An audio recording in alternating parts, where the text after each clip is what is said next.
Guys, sa ayaw at sa gusto natin, lumalabo yung paningin natin. Kasi meron kasing supplementation para sa mata. Kaya kailangan po natin kumain ng meron pong lutein.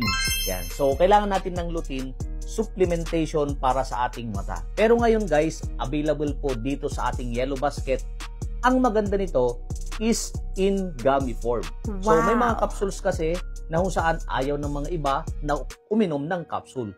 Ang maganda nito, ito po ay, pag kinain po natin to, nagkakaroon na po kaagad ng absorption dito pa lang sa sublingual natin, sa ilalim ng dila natin, habang kinakain natin, nag-a-absorb na po sa ating katawan. Kaya nga, gummy form.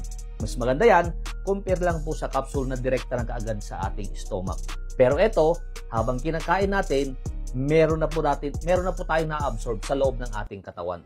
Bukod sa merong lutein, meron na rin siyang kasamang vitamin A. Sabi nga nila, pag gusto mong luminaw yung mata, mag-take ka ng vitamin A. So, meron na rin po siya added po na vitamin A, which is 800 mcg or 89%. Plus, meron din siyang zeaxanthin, which is nakakatulong din sa ating mata. Kaya maganda to ay supplement para sa ating mata. At available po yan sa ating Yellow Basket. Kung interesado pa kayo uminom nito, ilalagay ko po dyan sa Yellow Basket. Pwede na po kayo mag-order. At ito ay gummy form. So, ito po yon, 60 capsules na po yan. Good for 2 months kung once a day kayo.